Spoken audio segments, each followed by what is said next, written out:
So I really wanted to make this video a little bit more like romantic and glamorous, because I know that the subject we're going to talk about probably doesn't seem that romantic or glamorous. But I mean, the best that I could do is I'm sitting here with a candle, but you can't even see it. So there we go. So yes, we are talking about protein and why you are not exempt from eating high protein in your diet. I'm going to guess, if you're watching this, that you are probably someone who has many roles, from motherhood to being an auntie, to running your own business, being freelance, having a 9 to 5, but then having a side job or a passion project on the side, or a combination of all of that and more, whilst trying to eat well, exercise, and kind of feel a bit more centered and grounded in yourself and also in your health. So this is why protein is so important. And if you are maybe feeling or have felt sluggish, you feel like you're not recovering well from exercise, it's taking you sort of like 2-3 days to recover, you are really struggling with focus, energy, your menstrual cycle feels a bit all over the place, your emotions can sometimes feel irregular, then this is why protein is so important for you. Let's start with the menstrual cycle. Now, whether or not you are on contraception or not, and you have synthetic hormones from the contraception or not, you have natural hormones in your body, and then this goes for all hormones in the body, so it's not just for a menstrual cycle, but protein is the building blocks of all hormones. So by making sure that you are eating a high protein diet, you are then ensuring that you are giving yourself the best chance to make sure that your hormones can then can be regulated, are released at the right time, that the specific signals within the body, they can receive signals to then release hormones. It then helps with obviously our emotional well-being, by making sure that our hormones feel regular. It then makes us feel a lot more settled, which then also helps with energy, with pain during our menstrual cycle. Obviously, I'm not saying that eating a high protein diet is going to stop tiredness or feeling more emotional or the pain from periods. I'm not saying that. I'm just saying it does help. So whether or not you have a period, whether you are on contraception, whether you are going through perimenopause, or you have been through the menopause or not, you still have hormones in your body, and you're just giving yourself the best chance to feel your best self and for your body to do what it needs to do to release the right hormones at the right times. And so it's just so important that you have protein. Now let's talk about cognitive function. Protein is building blocks of hormones, but protein is also building blocks of the cells in the body. So when it comes to obviously like brain cells, making sure that we have enough protein, we are then giving ourselves the best chance to be able to make better decisions, to have less brain fog and that fatigue, and just cognitive function in general. So of course you're going to have deadlines, you're going to have to write applications, you're going to be working late into the night sometimes. If you are a business owner, a freelancer, a mum, doing all of that, portfolio career where you're doing literally different roles, you're going to need to be able to think clearly. Anyone needs to be able to think clearly. No one likes to have brain fog. So again, we're just giving ourselves the best chance to have better cognitive function. And let's move on to exercise. So you do not have to be a bodybuilder to eat a high protein diet. So that we're trying to not be scientific, so we're just trying to understand like the fundamentals of why protein is important. But as I mentioned, protein is in every hormone. It's the building blocks of every hormone, but it's then also the building blocks of every cell. So when we get injured, when we need to have protein. But when we go to the gym or we do any exercise, we are making very, very, very tiny tears in the muscle, and that is a good thing. You're not doing any injury. But all those tears need to then be repaired, and that is why we need protein. So if you want to feel less tired, you're not aching as much, then please make sure you have protein. And after exercise, try and get it within an hour to 90 minutes or less if you can after exercise. If you are someone who is on your feet all day, you still need protein.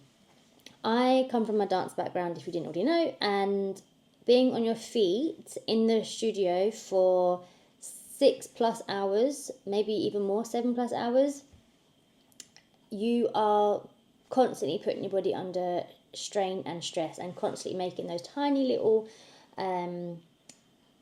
tears in the muscle that I spoke about. So you definitely need to have more protein. If you are someone who has a more physical job, whether that is carrying around a violin or a cello all day, whether you're an actor, whether you make things physically, you need to repair everything. Let's dive into making you feel more fuller. So protein helps to make us feel fuller for longer, and I mean the technical term is to feel satiated. So if you see that term sort of like thrown around, that is what it means. It helps you feel fuller for longer, which means you are then less likely to snack. It helps reduce sugar spikes in the body, which then obviously can affect energy crashes, energy peaks, energy crashes, and also again will help you stop then snacking or reaching for a more sugary snack. Now let's get on to how do you make sure you're having a high protein diet. So everybody needs to have a different amount of protein because of what they do for a living, what they do each day. Everyone's a different size, whether that is a different size width-wise, different size height-wise. Therefore, everybody has different requirements. My go-to tip for anyone just trying to get a bit more of a grasp of their protein is to make sure that you're getting protein after exercise, definitely. 1 to 2 palm-size amounts of protein in every meal. So not just like the width, but also the thickness of it. Now, most people find breakfast can be quite a tricky one to get enough protein in, unless you're eating sort of eggs for breakfast. And so if you enjoy having smoothies for breakfast, you can put in a scoop of protein. Depending on the brand that you use, you normally get between 12 to 20 grams of protein, which is a good amount to start your day. The nearer to the 20 grams would be my personal suggestion. So I would suggest smoothie or protein shake by itself. You can have that as a snack or just an addition to your breakfast. You can look at getting more protein in through other snacks. So you might pick up some sliced chicken with avocado and put that on a rice cracker for a snack later on in the day.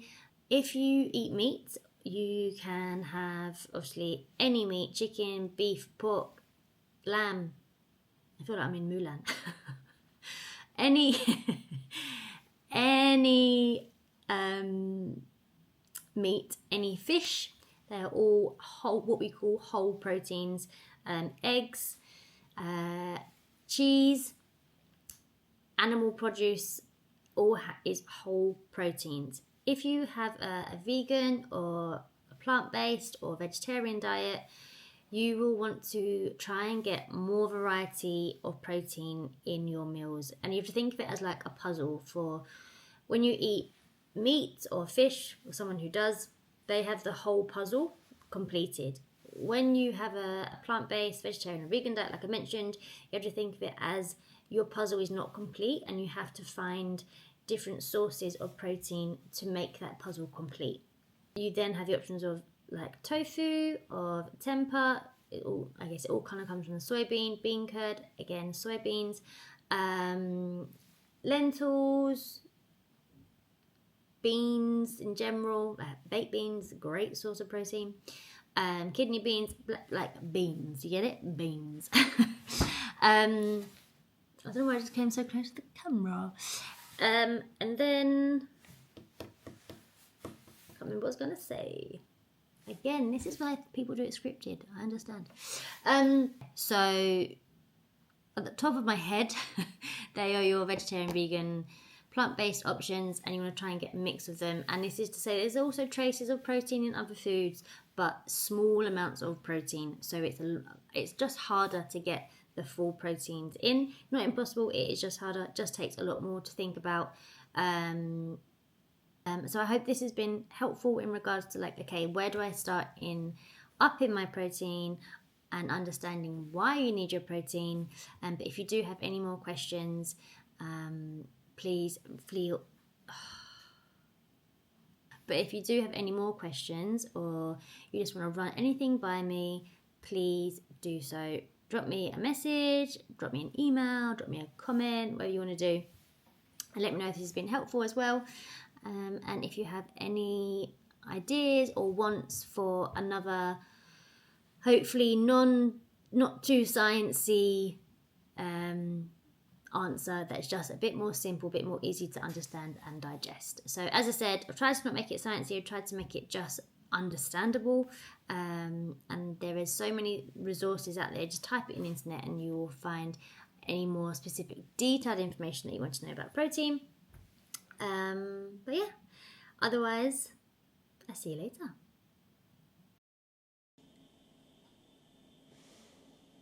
And they are as again, this is why people do it scripted. I understand.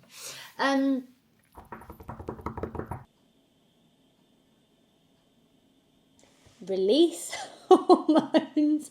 This is probably why people do things scripted, but we're just gonna go with it. So yeah.